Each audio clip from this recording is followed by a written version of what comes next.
छत्तीसगढ़ में महंगाई को लेकर एक बार फिर सियासी पारा चढ़ने लगा है। छत्तीसगढ़ में दूसरे राज्यों के मुकाबले पेट्रोल डीजल के दामों में लोगों को राहत है। कुछ राज्यों में पेट्रोल की कीमत 100 रुपए के करीब है तो कहीं 100 के पार भी पहुंच गई है। लेकिन छत्तीसगढ़ में अब भी पड़ोसी राज्यों की तुलना में पेट्रोल 12 रुपए तक और डीजल 4 रुपए तक सस्ता है। ये राहत इसलिए मिली हुई है क्योंकि छत्तीसगढ़ सरकार ने अपने पड़ोसी राज्यों के मुकाबले वैट दर कम कर रखी है। लेकिन खाद्य तेलों के दामों में भी बढ़ोतरी तेजी के साथ हुई है। कांग्रेस इसे केंद्र सरकार की मुनाफाखोरी बता रही है और महंगाई का ठीकरा केंद्र सरकार पर ही फोड़ रही है। सेंट्रल गवर्नमेंट ने जब बजट प्रस्तुत किया तब भी मैंने कहा था कि पेट्रोल डीजल के जो भाव बढ़े हैं उससे महंगाई बढ़ेगी, घर का अर्थव्यवस्था बिगड़ेगी। और साथ ही ये भी मैंने कहा कि सेस लगाने से, जितने भी एक्साइज में जो सेस लगाए हैं उसके कारण से राज्यों के राजस्व में कमी आएगी। जो एक्साइज ड्यूटी था उसे कम करके उन्होंने सेस लगा दिया, तो सेस तो सीधा सेंट्रल गवर्नमेंट के खाते में जमा होना है, उससे राज्य सरकारों को इसमें भारी क्षति उठानी पड़ेगी। वहीं बीजेपी ने पेट्रोल डीजल के दामों में हुई बढ़ोतरी को लेकर अंतर्राष्ट्रीय बाजार में कच्चे तेल की कीमत का उदाहरण दिया है। साथ ही छत्तीसगढ़ में दाम कम होने की वजह कांग्रेस सरकार की नहीं बल्कि रमन सरकार के समय तय की गई नीति को बताया है। ये सब मार्केट फोर्सेस के ऊपर में डिपेंड है। पूरी दुनिया और पूरा देश जानता है कि जब से बीजेपी की सरकार आई है पेट्रोल डीजल को अंतर्राष्ट्रीय रेट के साथ में जोड़ दिया गया है और वो कंपनियां अंतर्राष्ट्रीय रेट के आधार पर तय करती हैं। देश के बहुत से राज्यों में डीजल पेट्रोल कम भी है, तो वेट टैक्स, जब डीजल पेट्रोल के रेट बढ़ रहे हैं तो वेट टैक्स और बाकी टैक्सेस जो है वो भी सरकार को ज़्यादा मिल रहे हैं। तो वो अगर उतना ही टैक्स चाहती है तो सरकार टैक्स कम कर सकती है, प्रदेश की जनता को राहत पहुंचाना चाहती है। प्रदेश में डीजल पेट्रोल के साथ खाने पीने की चीजों के दाम और खाद्य तेलों में भी बढ़ोतरी से लोगों का बजट बिगड़ गया है। कोरोना काल में आर्थिक नुकसान से त्रस्त लोगों के लिए बढ़ती महंगाई दोहरी मार दे रही है। ऐसे में लोगों की एकमात्र उम्मीद सरकार से है, लेकिन जब सरकार के नुमाइंदे ही जनता की भलाई की वजह सिर्फ सियासी नफा नुकसान देखकर ही फैसले ले तो आखिर जनता कहां जाए। अभिषेक शुक्ल, बंसल न्यूज, रायपुर। नमस्कार, स्वागत है आपका। मैं हूं अभिषेक शुक्ल। हाय ये महंगाई, आम जनता कुछ इसी तरह त्रस्त है महंगाई की वजह से। चाहे पेट्रोल के दाम हो, चाहे डीजल के दाम हो, खाद्य तेलों के दाम हो, रसोई गैस के दाम हो, इस वक्त महंगाई चरम पर है। सभी के अपने अपने तर्क हैं। केंद्र सरकार, भाजपा की जो सरकार है उसके अपने तर्क हैं। वहां पर अंतर्राष्ट्रीय कीमतों से लेकर तमाम तरह के पिछले आंकड़े निकाल कर गिनाती है। तो प्रदेश सरकार का कहना है वैट लगाना उसकी मजबूरी है, क्योंकि तमाम जो सेस लगाए हैं केंद्र सरकार ने उसकी वजह से राज्यों की आय घट गई है। इस वजह से उसको वैट लगाना पड़ रहा है और अगर कमी लानी है तो केंद्र को यहाँ पर कम करना चाहिए अपना हिस्सा। महंगाई आम जनता को त्रस्त किए हुए है और सबसे बड़ी बात यह है कि महंगाई खाद्य तेलों की अगर बात कर ली जाए क्यों बढ़ रही है ये भी जानकारी आम आदमी को नहीं है। कोई कहता है ट्रांसपोर्ट के भाड़े बढ़ गए हैं, कोई कहता है प्रोडक्शन कम हो गए हैं, लेकिन आम आदमी की जेब कुल मिलाकर ढीली हो रही है। चर्चा आज इसी पर होगी। खास मेहमान हमारे साथ हैं सुशील आनंद शुक्ला जी है कांग्रेस से, बहुत स्वागत है आपका। अनुराग सिंह देव जी है भाजपा से, बहुत स्वागत है आपका। वरिष्ठ पत्रकार राम अवतार तिवारी जी भी हमारे साथ जुड़े हैं। सुशील जी, महंगाई लोगों को बड़ा त्रस्त किए हुए है और धीरे धीरे कब ये लोगों की जेब काट ले गई है लोगों को पता ही नहीं चला। 100 का आंकड़ा छुआ तो पेट्रोल डीजल के बारे में चर्चाएं शुरू हो गई और हाहाकार मचाया। हालांकि छत्तीसगढ़ में अभी भी बाकी राज्यों से कम है। केंद्र की नीतियों को आप लोग दोषी बता रहे हैं। बीजेपी का कहना है कि अंतर्राष्ट्रीय बाजार पे सब कुछ डिपेंड है और अगर छत्तीसगढ़ में राहत है तो रमन सरकार ने जो पहले 2018 में कुछ कीमतें कम की थी उसकी वो एक बड़ी वजह है। देखिए अभिषेक जी, पहले पेट्रोल और डीजल के दाम जब बढ़ते थे तब यह बताया जाता था कि अंतर्राष्ट्रीय बाजार में क्रूड ऑयल के दाम बढ़ रहे हैं, इसलिए केंद्र सरकार की मजबूरी है पेट्रोलियम पदार्थों के दाम को बढ़ाना। लेकिन मैं आपको बता दूं एक चीज़ स्पष्ट है कि कोरोना के समय जो पेट्रोलियम उत्पादक देश थे उनके पास में क्रूड ऑयल का उत्पादन इतना अधिक हो गया था कि उनके पास भंडारण के लिए जगह नहीं थी। आप सबकी जानकारी में है कि उस समय क्रूड ऑयल का रेट न्यूनतम स्तर में था, उनको उसको उसको शोधित करने का जो खर्चा उठाना पड़ता था उस खर्चे को भी नहीं निकाल पा रहे थे। उनके पास भंडारण की जगह नहीं थी। और हमारे देश में भी कोरोना के कारण जो लॉकडाउन चला लंबे समय, पेट्रोल और डीजल के दाम में खपत में कमी आ गई। उस समय मोदी सरकार ने जो एक्साइज ड्यूटी मिलती थी सेंट्रल गवर्नमेंट को देश चलाने के लिए, कर आवश्यक है, इससे हम इनकार नहीं कर सकते, लेकिन जो एक्साइज ड्यूटी मिलती थी उस एक्साइज ड्यूटी को करों के युक्तियुक्तकरण के नाम पे कि भाई चूंकि खपत कम हो गई है, क्रूड ऑयल का भी रेट कम हो गया, इसके कारण जो टैक्स मिल रहा है उसमें बहुत ज़्यादा नुकसान होगा। उन्होंने लोगों के ऊपर बोझ नहीं पड़ेगा, लेकिन सरकार के खजाने को कैसे बचाया जाए, उन्होंने क्या किया, जो एक्साइज ड्यूटी 3.5 रुपये थी उसको बढ़ा के सीधे 32 रुपये कर दिया। अब पेट्रोल पे जो एक्साइज ड्यूटी 9 रुपये थी उसको बढ़ा के सीधे 33 रुपये कर दिया, 8 गुना अधिक बढ़ाया गया। अब उसके बाद जब देश में स्थितियां सामान्य हो गई, कोरोना काल समाप्त हो गया, तब यह सरकार की नैतिक जिम्मेदारी बनती है कि देश की जनता के ऊपर में आपने एक्साइज ड्यूटी के नाम पर जो बढ़ोतरी की थी उस बढ़ोतरी को आप वापस करें। लेकिन मुनाफाखोरी की नीयत से मोदी सरकार ने उस बढ़ोतरी को वापस नहीं लिया। उसका दुष्परिणाम आज देश की जनता को भुगतना पड़ रहा है। क्रूड ऑयल के दाम बढ़ते गए, पेट्रोलियम कंपनियां अपने हिसाब से अपना रेट बढ़ा देंगी। आपने टैक्सेशन को कम नहीं किया, टैक्स जो बढ़ाया था 9 गुना 10 गुना उसको कम नहीं किया, उसका खामियाजा आज देश की जनता को पेट्रोल के और डीजल के रूप में भुगतना पड़ रहा है। दूसरा अभिषेक जी, अब उस पेट्रोल की डीजल के दाम बढ़े हुए हैं तो स्वाभाविक है कि उसके कारण जो ट्रांसपोर्टेशन बढ़ा, इसके कारण तमाम सामग्रियां बढ़ गई। जहां तक खाद्य तेल की बात है, देश में आज पूरा देश जान रहा है कि सिर्फ 2 कंपनियां जिनके ऊपर में केंद्र सरकार का वर्चस्व है, माननीय नरेंद्र मोदी जी का वर्चस्व है, सिर्फ और सिर्फ अडानी विल्ली मार्क जो फॉर्चून नामक ब्रांड बनाती है और इसके अलावा जो रिलायंस बनाती है, इनके कारण आज पूरे तिलहन मार्केट पे कब्जा कर दिया। और जो इन्होंने एसेंशियल कमोडिटी एक्ट हटाया, उसका खामियाजा आज देश की जनता को भुगतना पड़ रहा है। अभी इन्होंने जो किसान आंदोलन कर रहे हैं, अभी इन्होंने टैक्स हटाया, इन्होंने कानून हटाया नहीं, प्याज के दाम 50-100 रुपये 70 रुपये पहुंच गए। देखिए तिलहन के दाम के कारण आज खाद्य तेल के दाम बढ़ गए। कहीं न कहीं इनकी मुनाफाखोरी वाली नीति। अनुराग जी, मुनाफाखोरी कांग्रेस एक बड़ी वजह बता रही है, और जो नीतियां थी, एक्साइज ड्यूटी कम नहीं हुई, इन तमाम चीज़ों की वजह से महंगाई बढ़ गई है, पेट्रोल डीजल के दाम से लेकर खाद्य पदार्थ के तक। अभिषेक जी, एक बात सच है कि वास्तव में एक बात स्वीकार करूंगा मैं भारतीय जनता पार्टी के प्रवक्ता होने के नाते भी, कि वास्तव में जो टैक्स की स्थिति थी, टैक्स कलेक्शन की स्थिति थी देश में, वो कोविड पीरियड के कारण वास्तव में कहीं ना कहीं उसकी समस्या थी, और सेंट्रल गवर्नमेंट ने जो एक्साइज ड्यूटी है उसमें वृद्धि की है। ये बात सच है, इसमें कोई बहुत ज्यादा मुझे नहीं कहना है। लेकिन देखिए, एक पूरे देश का टैक्सेशन सिस्टम है और एक राज्य का टैक्सेशन सिस्टम है, जहां कम खपत होती है, जहां पर एक लिमिटेड एरिया रहता है। तो यदि मान लीजिए आज थोड़ा वो रेट ऊपर बढ़ रहा है, तो राज्य सरकार को यदि राहत देने की मंशा है, इच्छा है, तो वो क्यों नहीं यहाँ पर वेट टैक्स में कमी लेके आ जाती है।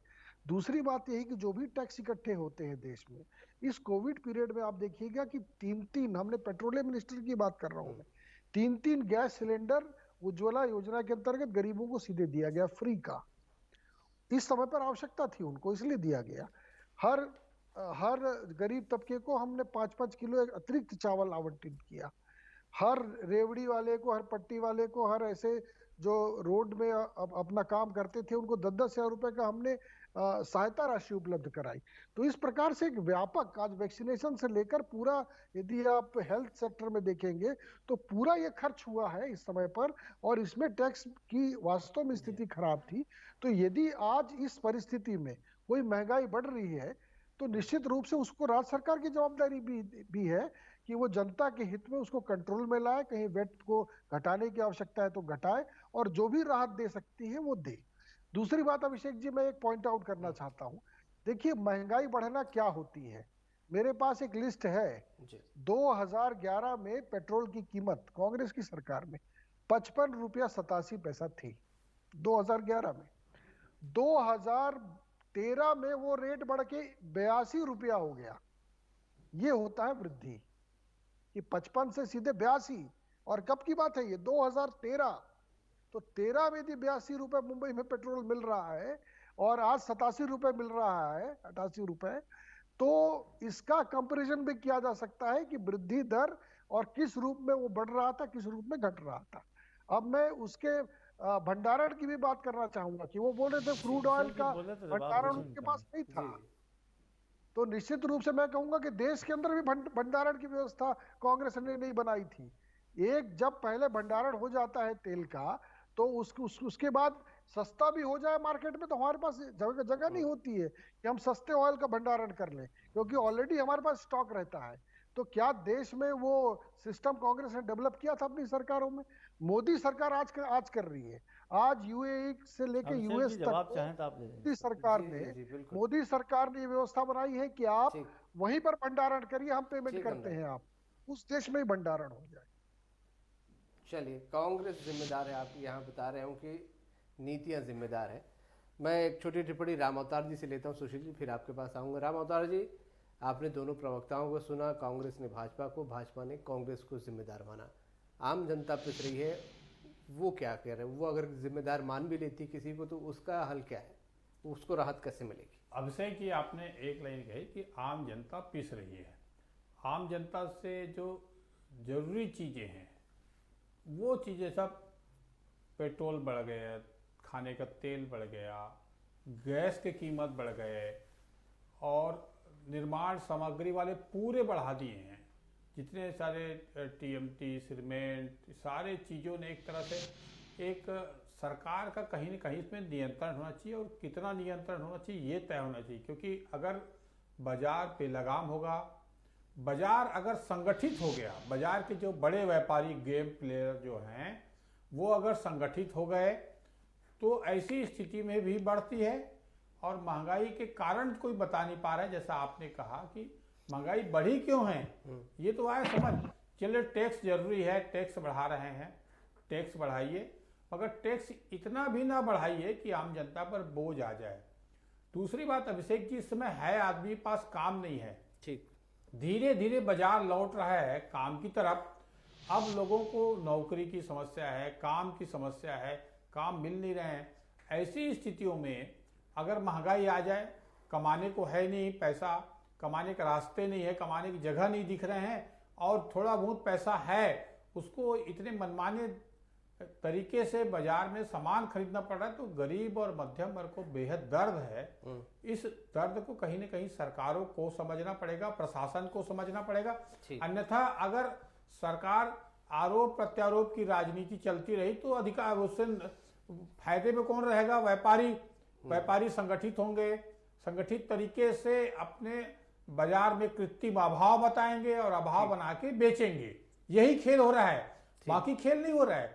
खेल ये जबरिया चीजों का अभाव बताओ और उसके बाद रेट बढ़ा दो, और उस रेट को फिर कमी नहीं करते हैं। जिन के रेट बढ़ रहे हैं वो कमी नहीं हो रहे हैं। तो क्या रेट बढ़ने के बाद कम होनी चाहिए? कितना कम है, कितना ज्यादा है, ये मॉनिटरिंग बहुत जरूरी है यहाँ पर। सुशील जी, आप अनुराग जी के सवालों में जवाब दें। साथ साथ मैं एक सवाल ये भी करना चाहता हूँ कि आप लोगों ने कहा कि केंद्र की नीतियाँ जिम्मेदार हैं इन तमाम चीज़ों के लिए, लेकिन प्रदेश की जनता भी पिस रही है। क्या आप लोगों के पास भी कोई ऐसा रास्ता है जिससे कम से कम प्रदेश की जनता को राहत मिल सके? देखिए अभिषेक जी, सबसे पहले तो मैं आपके सवाल का जवाब दे देता हूं कि आप जैसा अभी बोल रहे थे हमारे पास, तो बिल्कुल निसंदेह छत्तीसगढ़ एक ऐसी राज्य सरकार है जो वैट के मामले में अपने पड़ोसी राज्यों से अपने राज्य की जनता को ज़्यादा राहत देती है। हमने 1 रुपये भी पूर्ववर्ती सरकार के द्वारा लगाए गए वैट टैक्स में, कोरोना का जो आफतकाल केंद्र सरकार के पास आया, उस आफतकाल को राज्य सरकार ने भी भोगा है। उसके बावजूद भी, तमाम सुविधाएं देने के बावजूद भी, हमने वैट के नाम पे 1 रुपये भी नहीं बढ़ाया। और यही कारण है कि आज पड़ोसी राज्यों की अपेक्षा मध्य प्रदेश से हमारे यहाँ पेट्रोल 9 रुपये लीटर सस्ता है। मध्य प्रदेश 33% वैट लेता है पेट्रोल पे, छत्तीसगढ़ आज भी 25% वैट लेता है। तो हमारे उड़ीसा की अपेक्षा हमारा 4 रुपये लीटर सस्ता है डीजल। मध्य प्रदेश से हम डीजल 2.5 रुपये सस्ता देते हैं। महाराष्ट्र से डीजल हमारा सस्ता है। तो अब आपके यहाँ अभी इस कार्यक्रम के पहले आपके टीवी चैनल में मैं सुन रहा था, आप ही रिपोर्ट दिखा रहे थे कि मध्य प्रदेश के लोगों को काफ़ी राहत मिल रही है, छत्तीसगढ़ के लोगों को अन्य राज्यों की तुलना में काफ़ी राहत मिल रही है। दूसरी बात, जैसा विद्वान प्रवक्ता भारतीय जनता पार्टी के अनुराग सिंहदेव जी बोल रहे थे, क्रूड ऑयल का रेट का भी कंपेयर करना चाहिए। तो मैं क्रूड ऑयल का रेट का कंपेयर करके बताता हूं। 2014 में जब देश में मनमोहन सरकार थी, उस समय क्रूड ऑयल के दाम 108 डॉलर प्रति बैरल था, और उस समय डीजल का रेट देश में 57 रुपया 28 पैसा था, पेट्रोल का रेट 64 रुपया 66 पैसा था। और आज फरवरी 2021 में जब क्रूड ऑयल का रेट 61 डॉलर प्रति बैरल है, उस समय पेट्रोल का रेट 97 रुपया, कहीं कहीं तो 100 रुपया भी पहुंच गया है, और डीजल का रेट 79 रुपया 70 पैसा है। तो आप खुद ही कंपेयर कर लीजिए कि कौन मुनाफाखोरी कर रहा है। एक तरफ क्रूड ऑयल के रेट जो है हमारे समय में क्रूड ऑयल के रेट से इस समय क्रूड ऑयल के रेट लगभग आधा हो गया है, और दाम दोहरे हो गए हैं। तो कहीं न कहीं मुनाफाखोरी केंद्र सरकार, भारतीय जनता पार्टी की सरकार के, ये वे बोलते थे 2014 के चुनाव में, इनके समर्थक बोलते थे बाबा रामदेव 35 रुपए लीटर में पेट्रोल ये ले रहा है। तो मोदी जी को सुनिए, आज 34 रुपया प्रति लीटर टैक्स ले रहे हैं। राष्ट्रीय बाजार में फिर पेट्रोल डीजल के दाम क्यों बढ़े हैं? अनुराग जी। देखिए अभिषेक जी, क्रूड ऑयल यदि आपको एक बार सस्ता मिल रहा है तो उसके स्टॉकिंग की लिमिट भी है सरकार के पास में।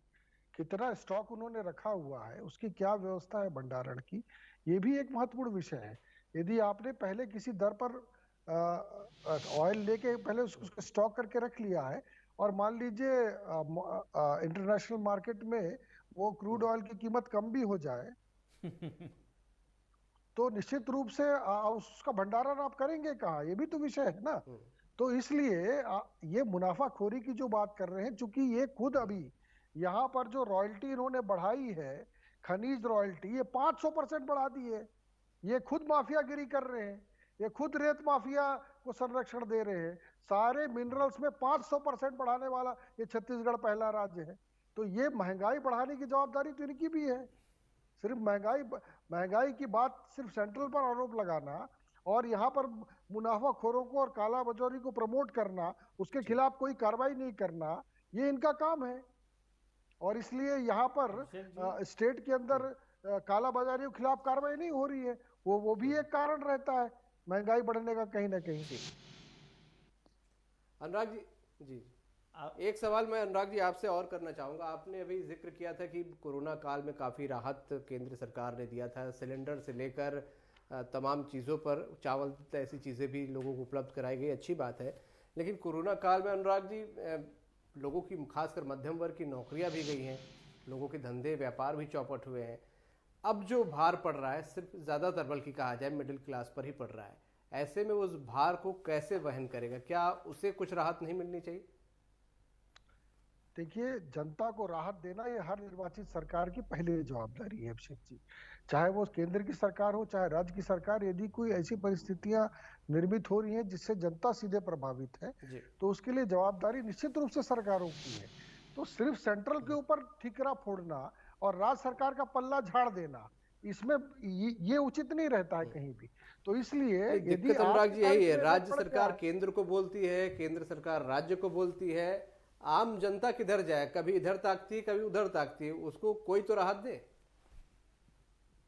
निश्चित रूप से राहत मिलनी चाहिए। अब देखिए, मैं फसलों की बात कर रहा हूं। अब ये बताइए, यदि एक फसली व्यवस्था बना दी जाए पूरे देश में, तो उससे क्या होगा? उससे तो महंगाई बढ़ेगी। यदि हम धान लगाने लगे और दूसरे फसल तिलहन बंद कर दें, बाकी चीजें बंद कर दें, और ऐसे पंजाब भी करने लगे, हरियाणा भी करने लगे, तो ये तो एक नई परिस्थिति निर्मित हो जाएगी। तो आज के तारीख में तो एक यूनिफॉर्मिटी की जरूरत रहती है, जिसमें सभी प्रकार की फसलें हों, सभी चीजों को प्रमोट किया जाए। तो इस प्रकार की नीतियां सरकार की कहीं ना कहीं नीतियां भी रहती है, किस चीज को प्रमोट करना है। और इन्होंने आपकी बात सही है, लेकिन फौरी राहत के तौर पर आज तो राहत नहीं मिल रही। आज हर आदमी, खासकर मिडिल क्लास भी कोरोना से निकला है, आर्थिक स्थिति उसकी भी खराब है। आप जो बता रहे हैं, अगर उसके पे जाए भी तो लॉन्ग स्ट्रीम में फायदे देगी और राहत पहुंचाएगी। फौरी राहत के तौर पर तो सरकारों को सोचना चाहिए, क्योंकि अब घर चलाए आदमी कि पेट्रोल डीजल भरवाए, वहाँ पर खाने पीने की चीज़ों के दाम भी बढ़ गए हैं, सारी चीज़ें खर्च जस के तस उसके हैं, इनकम बिल्कुल खत्म हो गई है। फौरी राहत मिलनी चाहिए। निश्चित रूप से फौरी राहत स्टेट गवर्नमेंट को भी देना चाहिए और वेट का दर कम करना चाहिए। कम से कम जो पीरियड महंगाई का पीरियड, इसमें वेट कम करे। और वेट अभी करे, फिर बाद में यदि सामान्य स्थिति रहती है तो वेट अप्लाई करे। तो ये तो हर राज्य का आर्थिक प्रबंधन होना चाहिए। ठीक है, आपकी बात में मान लेता हूँ। राज्य सरकार वेट कम करे और इनकी सरकार 8 गुना ज्यादा एक्साइज ड्यूटी वसूले। ये कानून बनाएं कि आप भंडारण क्षमता हटाने का कानून बनाएं, कमोडिटी एसोसिएशन लेके खत्म करे 3 कानून बना के। और राज्य सरकार से बोलते कौन से कानून के तहत छापेमारी करे राज्य सरकार? आप पूरे देश में मुनाफा, आप पूरे देश में जमाखोरी को बढ़ावा दे रहे हो। आप खुद जो है 8 गुना जो टैक्स बढ़ाए हो कोरोना काल में, उसको आपने कितनी छापेमारी की, उसको वापस लेने का नाम नहीं ले रहे हो। आपके कारण डीजल पेट्रोल के दाम महंगाई पे आसमान पे चढ़े हुए हैं। आप ऐसे उद्योगपतियों को प्रमोट कर रहे हो जो कि छोटे उद्योगपतियों को खाकर मार्केट के पूरे कंपटीशन को खत्म करके दलहन और तिलहन पे एकाधिकार किए हुए हैं। आप बोलते हैं कि सिर्फ धान ही धान क्यों पैदा करता है छत्तीसगढ़ का किसान, जबकि आपको अच्छी तरीके से मालूम है कि छत्तीसगढ़ का मानसून किस हालत में, यहाँ पे दोहरा मानसून आता है और छत्तीसगढ़ का मानसून बताता है कि यहाँ पे सिर्फ धान की फसल पैदावार की जा सकती है। 15 साल में आपने कितने हेक्टेयर सिंचाई की सुविधाएं बढ़ाई? 15 साल में फसल चक्र परिवर्तन के लिए आपने क्या किया? आपने गन्ना उत्पादन के लिए क्या व्यवस्था बनाई? आपने मक्का उत्पादन के लिए क्या व्यवस्था बनाई? आपने गेहूं उत्पादन के लिए क्या व्यवस्था बनाई? छोटी टिप्पणी राम अवतार जी की ले लेता हूं यहाँ पे। राम अवतार जी, जी 55 साल ये आपके पास काम आता हूँ। राम होता अवतार ना। जी से एक टिप्पणी ले लूं। राम अवतार जी, वो वही बात फिर आ गई, सभी सुझाव तो सभी देते हैं लेकिन हल किसी के पास नहीं। देखिए, इसका हल है। हल ये है कि बाजार में जो लोग नियंत्रित करते हैं, बड़े गेम प्लेयर जो हैं, वो अगर मनमाना तरीके से बढ़ा रहे हैं, वो अगर चीज़ों को नियंत्रित करने की कोशिश कर रहे हैं, इसके लिए बड़े तौर पे छापेमारी होना चाहिए और बड़े तौर पे अभियान चलना चाहिए। वो शायद नहीं चल रहे हैं। एक बात। दूसरी बात, मुझे एक चीज़ और लगता है कि धीरे धीरे जब से आर्थिक मंदी का दौर था, उसके बाद जो बाजार में खुलापन आया और वैश्विक बाजार हो गया, तब से एक वर्ग को ये लगने लगा कि लोगों के पास पैसा बहुत हो गए हैं। अब महंगाई कोई समस्या नहीं है। कोई राजनीतिक दलों के बीच ये ऐसा है कि महंगाई मुद्दा नहीं रह जाता है। महंगाई के आधार पर चुनाव नहीं होते और महंगाई के कारण जो है लाभ पार्टी को लाभ या हानि नहीं दिखता, ऐसा आकलन करने लगे हैं राजनीतिक दल।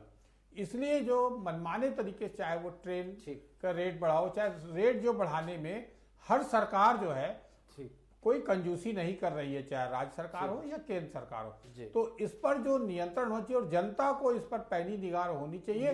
कौन से राजनीतिक दल, महंगाई एक बड़ा मुद्दा बनना चाहिए, तभी लेकिन आंकड़े यहाँ सभी गिनाने लगते हैं। राम अवतार जी, 2000 आपने देखा कि 13 से लेकर हमारे प्रवक्ता सब 20 तक के आंकड़े लेकर आ गए हैं। अनुराग जी, बहुत संक्षेप में आपसे जानना चाहूंगा, आपने तमाम चीजें यहाँ पर बताई, सुझाव यहाँ पर दिए, राज्य सरकार को राहत देनी चाहिए। क्या आप मानते हैं केंद्र को भी कुछ राहत देनी चाहिए?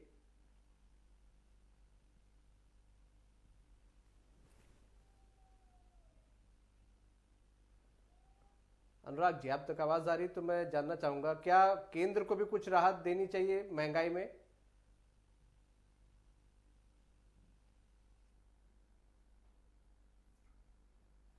अनुराग जी तक आवाज हमारी नहीं पहुंच पा रही है। बहरहाल चलिए, राज्य की बात तो यहाँ पर सामने है। हम राम अवतार जी आपसे ही जान लेते हैं, क्या केंद्र को भी कुछ राहत यहाँ पर देनी चाहिए? फौरी राहत की बात जहाँ तक की जा रही है, निश्चित तौर पर देना चाहिए, राहत तो देना चाहिए, ताकि जो मध्यम वर्ग है, बड़ा वर्ग है, वो लाभ में है। जो छोटा वर्ग है, वो सरकार की बहुत सारी योजनाएं, मुफ्त की योजनाएं चल रही है, उस योजना का छोटा वर्ग को ज्यादा प्रभाव नहीं पड़ रहा है। पड़ता है, मगर इस तरह से चावल मुफ्त में, कम रेट में और अन्य चीजें मिल जाती है, अतिरिक्त सरकार की योजनाएं, तो उस पर ज्यादा प्रभाव नहीं पड़ता। जो मध्यम वर्गीय है, जो नौकरी पेशा के लोग हैं, जो छोटे छोटे काम धंधे वाले हैं, उनको राहत पहुंचाने की कोशिश होनी चाहिए हर तरीके से। और केंद्र सरकार को और राज्य सरकार दोनों को संयुक्त अभियान चलाना चाहिए, जो इस तरह से राहत देना दोनों की जिम्मेदारी यहाँ पर है। और ये बहुत जरूरी है कि लोगों को राहत तत्काल मिले। बहुत शुक्रिया आप सभी के चर्चा में शामिल होने के लिए। महंगाई से सभी पीड़ित हैं, हालांकि जनता जानती है कि कोरोना काल से देश निकला है, बावजूद देश के साथ साथ आम लोगों के भी आर्थिक रूप से यहाँ पर नुकसान हुआ है, कमर टूटी है। और ऐसे में बहुत ज़रूरी है कि सरकारों को अपनी अर्थव्यवस्था बिगड़ने के साथ साथ ये भी ध्यान रखना चाहिए, जब वो रेट बढ़ाएं कि आम लोगों की भी अर्थव्यवस्था, उनके घर का बजट बिगड़ा है, टूटा है, तो राहत की ज़रूरत उनको भी है। आज का मुद्दा में इतनी। नमस्कार।